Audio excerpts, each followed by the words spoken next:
welcome to another video. Today we are talking about the 10 best films of 2020. I'm excited for this because I watched 40 films, as you guys already know, and there are 10 films that I absolutely love. Absolutely love. So we're going to talk about them in this video. So make sure you give us a like as well, and let me know in the comments below, what are your 10 best of 2020? I know some of them got moved, but I want to know what everyone else is. I'm intrigued. So let me know. And also, don't forget to subscribe as well. So let's jump into this list.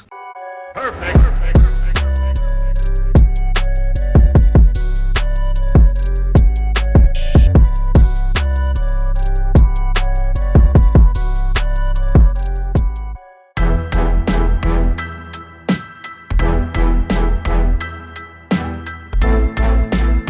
Let Him Go comes in at number 10. Now, this was a film that I wasn't really planning on watching until everything got moved. But I'm so glad, because some of these lists, like some of the movies on this list, I might not have seen. But I did see this one, a little low budget film, absolutely fantastic characters. I absolutely fell in love with the characters. I was on the edge of my seat. It's all about a kid that, their son dies, who has a kid, and now the kid's stepdad has taken the mother and the kid, and their family's not very, very good. And there is some very, emotional moments throughout this film. I really connected with the characters and really felt for the characters. The story was great as well. I really felt like I was diving into the story and the lore of this film, and it was really, really good to see. And I could understand all the character motives that they were trying to do, why they were doing what they were doing. And it was awesome. It was awesome. I really thoroughly enjoyed this film, and it comes in at number 10, Let Him Go.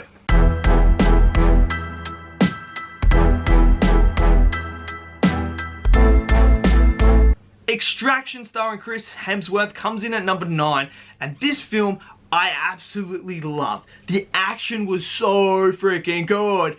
I love the action, the way that this movie was shot as well. Like the car chase scene was shot so uniquely different to what we have seen that I absolutely love that as well. The characters I bought into. Chris Hemsworth's character. I really felt for his character.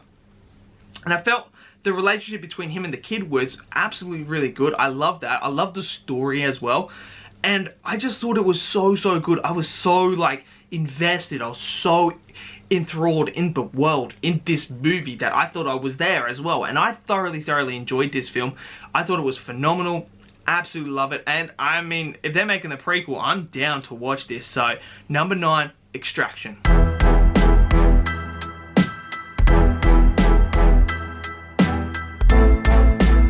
Freaky comes in at number 8, starring Vince Vaughn. And I tell you what, this is an absolutely fantastic comedy horror film. Absolutely love it. Seeing Vince Vaughn as a serial killer going in, swapping bodies with a young teenage girl, and him playing the girl is freaking hilarious. I never thought I would see a Vince Vaughn play a teenage girl. I like the way he did. Oh, he's just so freaking good. The characters were great. I was invested in the characters. It was a great story, a great concept, executed perfectly in my opinion, and it had that horror. There's some unique kills in this as well that I was like, oh, yes, it's what I want from a comedy horror. And the jokes were absolutely fantastic. And I think Vince Vaughn absolutely nails this. If he doesn't nail it, this film falls apart. And he nailed it. The young girl nailed it as well, being the serial killer. It was really good. And I thoroughly enjoyed this. So coming in at number 8, Freaky.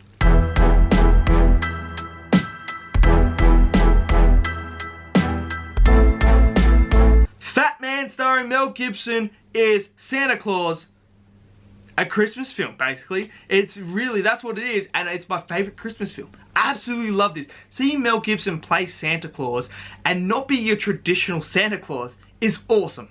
Absolutely awesome. But I think what really makes this film, I didn't expect them to do this, was the villain.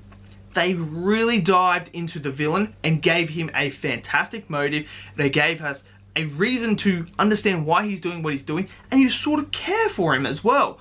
And then the action is phenomenal in this film. Absolutely phenomenal. And I I was so good. And the build-up they do before they hit the third act and the final battle and stuff like that was great. Great. And I didn't expect this film to do anything like that. I expected this film to be pretty average, in my opinion, actually. But this really did exceed my expectations. And I love Fat Man. And I would highly recommend anyone go watch it. And it comes in at, what number? Oh, I totally forgot. Number 7, Fat Man.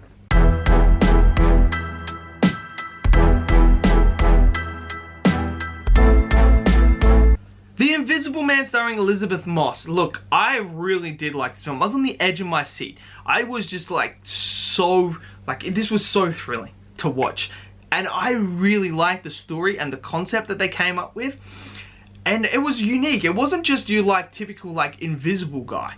There was a science behind why he was invisible, which I really liked as well. And the characters I really did care for, and I thought they did a lot of they did some great writing to make me be invested in these characters.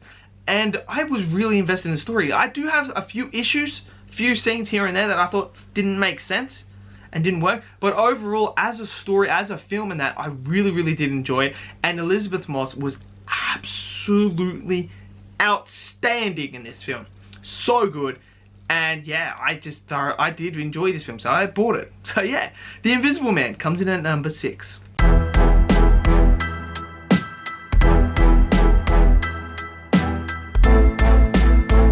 Made in Italy, starring Liam Neeson, was absolutely one that I did not have on my radar. I did not have this on my radar, and I'll tell you what, I am so grateful that I saw this film. A drama film where you don't see Liam Neeson go around murdering people or anything like that. This is just a strict drama film where they have their childhood house in Italy because their wife and mother has passed away. And now it's all about the father and son reconnecting, rekindling their relationship. And this was phenomenal. Liam Neeson was so good. I cried in this film. I cried so much. The bond that they had, the way they did the relationship, the way they did the characters, I was just so emotionally invested. This was absolutely fantastic, and I absolutely love the story behind this. I love everything about this film. I thought it was so good, and it did tackle some themes as well about purpose in life and stuff like that. And I thoroughly enjoyed it, and I would highly recommend people watch Made in Italy. It is just so good. It's a great drama, and yeah, Liam Neeson's fantastic. So number 5, Made in Italy.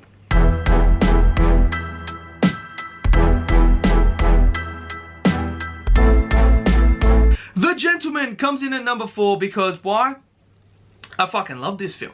I thought the way that Guy Ritchie shot this and told this story was very unique and very different, and it caught my attention and kept me invested because it kept me guessing what was the next thing that was going to happen. The characters were great. The way that Guy Ritchie created these characters and writ these characters and the way that they were directed was phenomenal. I was invested in every single character. And that was great. I was invested in the story because I was keep guessing, what's next? What's next? What's going to happen? What's going to happen? Oh my god, this little new information's come by. How is this going to affect it? Phenomenal. Absolutely phenomenal. And I loved this film. Loved it. Absolutely thought it was unfreaking believable. So number 4, The Gentleman.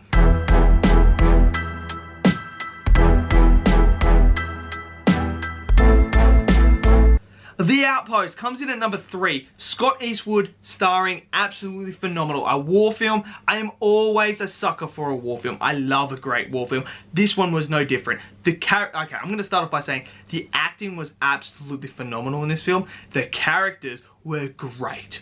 I was so invested in these characters. I was on the edge of my seat when I was watching this. I actually cried in this film as well because there's some really powerful emotional things, and to see people in these these zones and this precious situation where there's no way out except for them to battle their way out, they are just trying to survive, is some powerful storytelling and some powerful stuff based on a true story as well. And it's just a unique story. I mean, after watching it, I was just blown away. Absolutely blown away. I mean, it's so good, and I highly recommend anyone see The Outpost. Comes in at number 3.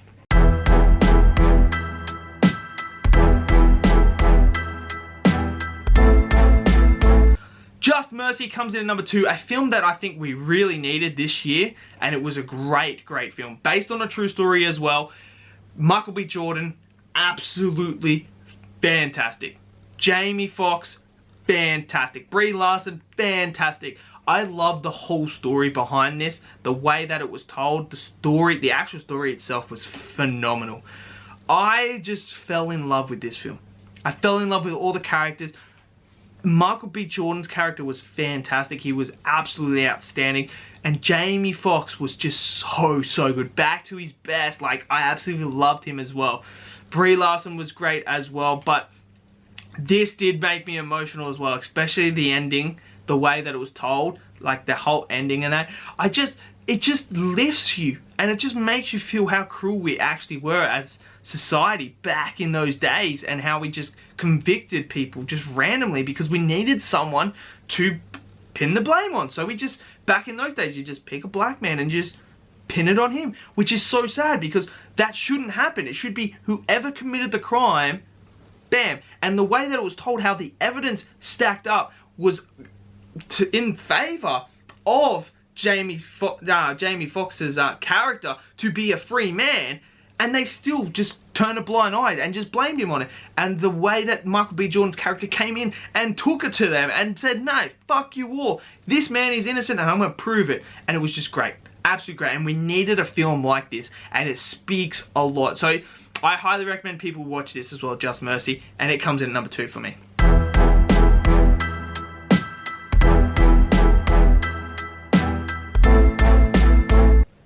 Comes in at number 1, my favorite Christopher Nolan movie. Obviously, Christopher Nolan's my favorite director. I love Tenet.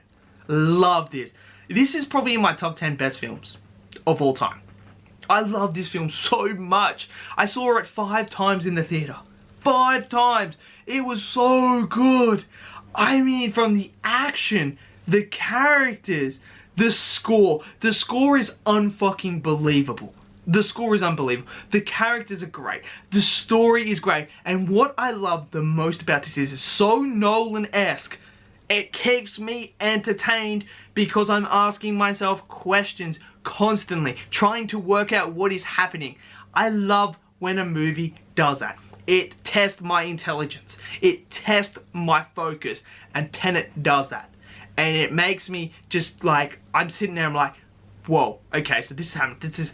Oh, and then you get to the second part and you're like, boom, that's what's happening. And the way Nolan shot this is just unfucking believable. He blows up a freaking building and puts it back together in the same shot. Basically. So the bottom, like, what is it? The top gets redone and the bottom blows out. It's just shot phenomenal, and I loved every moment of this film. I loved the characters. I was invested in the protagonist. Absolutely loved it. Robert Pattinson was great. John David Washington was great. Everyone was great. Love this film. Love it. And Tenet comes in at number 1. So there you have it. That is my top 10 best films of the year of 2020. It's been a wild year. It's been crazy. And I was lucky enough to see 40. And that's my top 10. So I want to know in the comments below, what are your top 10 best films of 2020? And yeah, so give us a like as well. Smash that like. Come on, boy. Come on, smash that like. And also, don't forget to subscribe. And I'll see you guys in the next video. Peace out.